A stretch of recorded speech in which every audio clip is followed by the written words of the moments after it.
Alright guys, welcome to the first class of C-Sec 1500.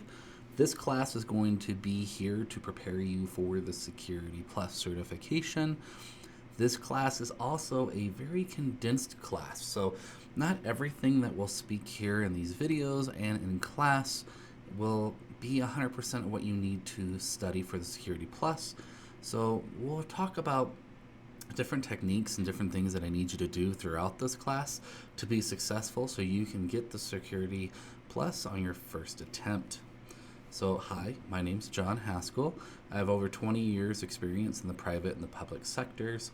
I have worked on so many different projects throughout my career, but it helped me along to give you guys a strong foundational knowledge that you'll be needing to get your Security Plus. And if you're with me along this journey for the other classes, such as network defense or pen tests or CYSA, this will all help you along the journey. Be aware that Security Plus is just the foundational certification for cybersecurity, and that as we work our way through this journey, that everything's going to build on top of each other. So if you start getting lost or confused throughout your journey, please stop and make sure that you understand every aspect of security as we move through, because it's just going to build on itself. If you don't, maybe it won't hurt you yet in Security Plus, but as you move through your journey, let's say you get to pen test, there are some fundamentals that we will not talk about again once we get there. So we just need to make sure that you are aware that if you do get lost along the way, please pause, make sure that you work throughout whatever you're lost on, and maybe even get some resources to help understand the concept at hand. So today what we're going to talk about is just the introduction of Security Plus itself. So Security Plus itself is designed for system administrators, security administrators, pretty much anyone who wants to get into IT. It used to be that we would say, hey, you get the Security Plus if you want to get into cybersecurity. No longer do we actually look at it that way. Security Plus is a great foundational certification for anyone wanting to get into the IT field. So IT, the field of cybersecurity is actually relatively still new, although we still had a lot of security concerns from the very beginning. Like for instance, in the 1970s with ARPANET, which was the first version of what we would call the internet as of today. Even here is when we started seeing cybersecurity threats showing up, people getting unauthorized access into systems and data. And then in the 1980s, we started seeing personal computers show up to the market, which we would see corresponding threats here as well. For instance, in 1988, we saw the Morris worm. The Morris worm was one of the first worms to gain attention, and it really showed that, hey, there are vulnerabilities when we start to interconnect our systems. So as we keep going through this, we started seeing like the Melissa virus and the I Love You worm and a whole bunch of other destructive cyber attacks that started happening. But in the past decade, what we've been starting to see is no longer just script kiddies or hacktivists most likely, but we're starting to see the rise of advanced persistent threats. These advanced persistent threats show up such as ransomware, and they can be state-sponsored attacks, and which means they're backed by another country. They have a lot of money behind them, which hurts us in the end because it makes our job harder of how do we protect our networks from these people that are very good at their craft. So as we work through here, we'll talk about the Security Plus itself, and we'll talk about what are the different aspects that we'll be learning about through the Security Plus. So the Security Plus will allow us to identify different postures within our IT environments and know what is the right recommendation for our environment, because not every environment will have the same recommendation. We need to go through it and figure out, hey, are there any regulations that we might need to adhere to?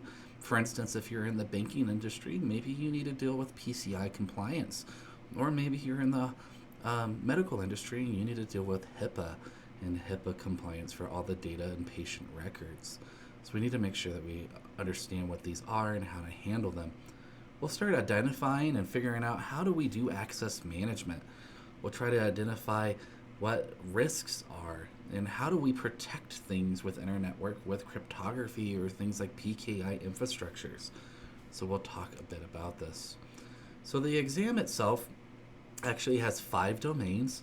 These 5 domains are the general security concepts, the threats, vulnerabilities, and mitigations, security architecture, security operations, and security program management and oversight.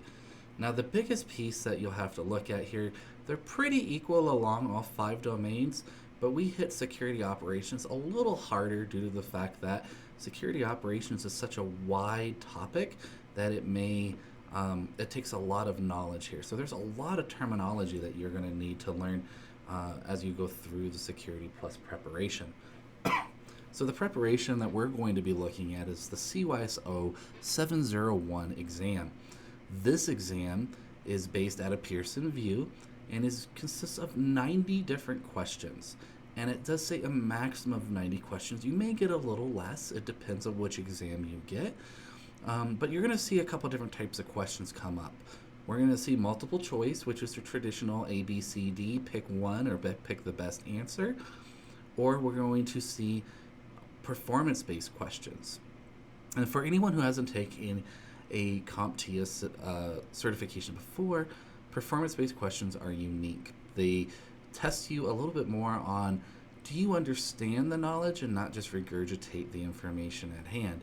It's more scenario-based questions, and these questions can range from a virtual lab to fill in the blank, to pick the drop-down menu, or drag and drop. There's a whole bunch of different ways that they can show you performance-based questions, and the best way to practice the performance-based questions are virtual labs. This is the best way to understand the technology at hand and not just regurgitate a definition. The test itself will give you 90 minutes to complete. You need a 750 out of 900 to take this exam. 750 out of 900 is about an 83%-ish. It is a weighted exam, so it's really hard to understand if 750 is exactly 83%, but just think of it as, hey, I need a B in order to pass this exam. The recommended experience for this one is you should have 2 years of IT experience with some hands-on information, like maybe you worked at a help desk or maybe you worked in a computer shop. So while these are not requirements to take the Security Plus, these are just recommendations. So make sure that you at least know that if you have no experience within the field, that you have 2 years of experience somewhere along the journey. Now, the cost is $392 if you take it without an academic alliance.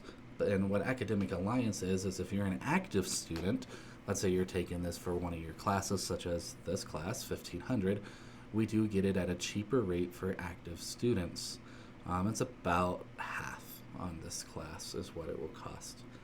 So CompTIA is very known to have very vague questions on their exams, so you might find yourself having to pick the best answer. These answers have always been this way and always will be, and it's because we are in the IT field, and the IT field is not always, hey, there's one solution to rule them all. There is definitely things that we have to look at, that some solutions are needed differently depending on which environment we're in. So make sure that you decipher the question when you're reading these questions, and that way you can answer it properly. The deciphering of these questions, a lot of times what I like to do is I look for keywords, whether or not they're bold or italicized, or maybe they're using the words prevent or monitor or anything in these words. Make sure that you look for these keywords, because certain solutions may have certain characteristics. For instance, a firewall may, it may not completely protect you from behavioral-based analysis. Maybe we need to find a different solution for that. Or maybe the question will say, how do you prevent something within your network? And your two options is between an IDS and an IPS. Well, IPS is prevent, so that would be the correct answer in this case. Now, as we go through this, we'll talk more about it, but let's get through what the Security Plus exam is. So Pearson VUE is the testing center for CompTIA. That's their partner. You can actually view different testing centers online at pearsonvue.com/CompTIA, Click on Find a Test Center. And then if you don't have a CompTIA account, you do need to create one. They do require you to have 2 forms of identification when you do go take this test, which means it could be a driver's license and a debit card or something. One of the identification methods has to have a picture on it, while the other one just has to have a signature and your name on it. You also can take it at home, which makes it a little easier for people who are not around a testing center. Now, I don't recommend taking it at home because there's so many things that could go wrong, right? Your computer could crash, your dog could walk in the room, maybe you have kids and the kid walks in the room. You can have a lot of issues here. So taking it at home is a little more risky, but you can do it if you need to. Now, I prefer to go to a testing center if you can. It's up to you when you get to this stage. To maintain your certification, you do need to renew it periodically. So there are a couple different ways of doing this. You can either get a bigger certification. SecurityPlus is just one of the many certifications on the roadmap. Or you can complete different things like complete a CE course or find some continuing education credits. Continuing education credits can come in different forms. They could be attend a conference, attend a webinar. There's a whole bunch of different ways to gain the education units you need to continue on your certification. But be aware that there's always a renewal fee to go with this. So if you do want to renew, there is a way to do it. But by default, I think it lasts 3 years before you actually need to renew. So, all right. So we talked a little bit about these 5 objectives. These 5 objectives is just security concepts, threats, vulnerabilities, and mitigation, security architecture, security operations, and security program management and oversight. So those are the 5 objectives that we will be going through. And so let's dig deeper into each one of these domains within the certification. Figure out what are we actually going to learn here. So in domain 1, we're going to compare and contrast various types of security controls. We're going to learn about all the different types of security controls and where would we use those security controls. We need to figure out some of these basic concepts of security. Not everything's going to be a hardware concept. Some things will be a fundamental security concept. For instance, like the CIA triad, the confidentiality, integrity, and availability triad, which we will talk in the next class. We need to explain the importance of change management processes and how does it impact security. Does it help? Does it hinder? How do we use change management for the better? And then 1.4 will allow us to say, hey, in cryptographic solutions, we're not going to be an expert at cryptocurrency or cryptography at all, but we do need to understand what is cryptography and how do we utilize it. Once we get through domain 1, we'll get to domain 2, which is threat vulnerabilities and mitigations. We're going to talk about all the types of things like threat actors, their motivations, different threat vectors, and how do we get attacked. How do we minimize our attack surfaces? We'll talk about different types of vulnerabilities. We'll talk about how do we figure out indicators of malicious activity, or otherwise known as indicators of compromise. So how do we know that the bad actors or the threat actors themselves are within our network or even attacking the external part of our network? How do we know? And then how do we mitigate once we know these things? Okay, we've got some vulnerabilities. We know we've got some holes in our network. How do we patch them? How do we ensure that these holes are prevented for future threat actors? Once we get through stage 2, we'll get to security architecture. We'll talk about implications of the different security models. And we'll actually talk about how do we do defense in depth or security in depth as we go through this model here, and which is the best for the solution or the scenario at hand. So we've got to look at enterprise infrastructures and apply these principles that we learn. And then we need to figure out, well, what are we protecting? In a lot of cases, we're protecting data, right? So how do we classify and identify data, and how do we protect the data from malicious actors, which could also be insider threats? They could be in a disgruntled employee. How do we do that? We're going to explain the importance of resilience and recovery in security architecture, and we're going to go through how do we do high availability and what kind of environment should we build to ensure that if the building burnt down tomorrow, that we don't lose what we were trying to protect in the first place. Once we're done with domain 3, we'll get into 4, which is, again, the largest domain. This is at 28%. We'll get through the security operations. Security operations is, okay, we've got computing resources. How do we apply security techniques? Do we need to apply different things like a TPM? Maybe we need to apply a patching policy, or maybe even it's just policies themselves, maybe a password policy or an acceptable use policy of our hardware. We'll talk about different things in that case. We need to look at the security implications of the proper hardware and software, the data asset management. Ooh, that's a lot of words to say. Supply chain management. We'll talk about that. And then we'll talk about vulnerability management. Okay, how do we determine what is at risk and what vulnerabilities are within our network? What is a vulnerability? We'll talk about it.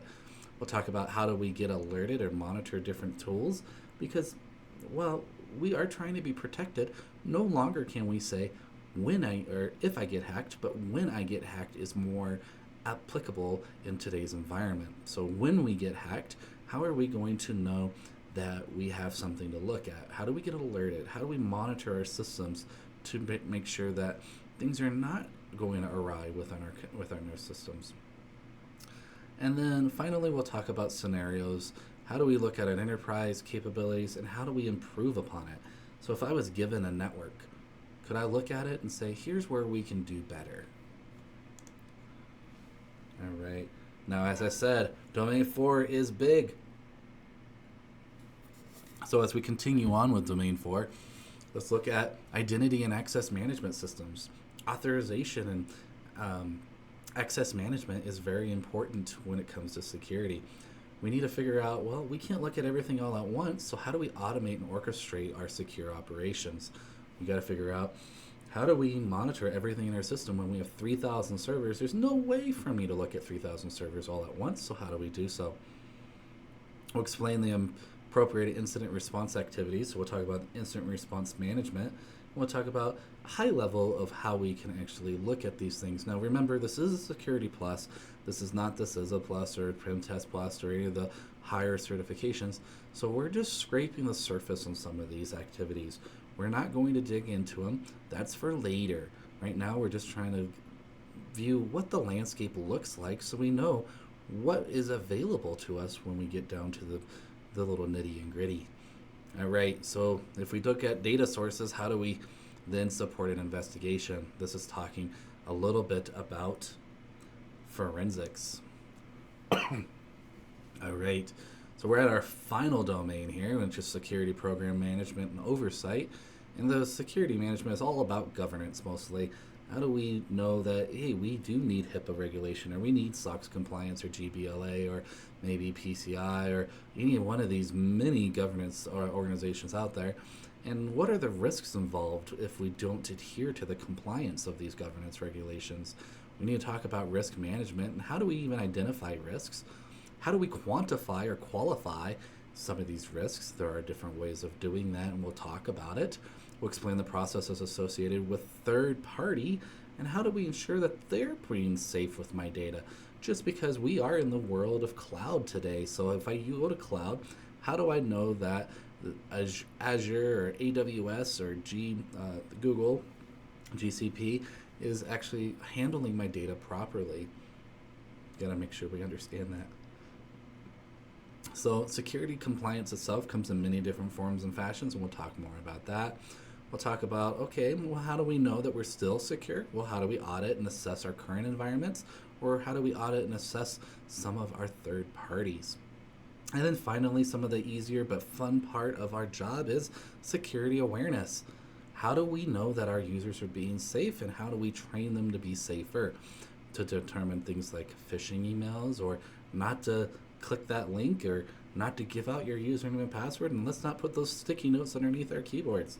There's a whole bunch of different things that we'll talk about as we go through here. So make sure that we go through all of these, because one of the big things I want to end this video on is we do need to understand different things within SecurityPlus, but not only are we trying to understand the core concepts, but we're trying to explore these new components that we've never seen before, and how do we find out what is the best benefit as we move through these. Some of these tools are better than others, and some just aren't very good. So we've got to understand.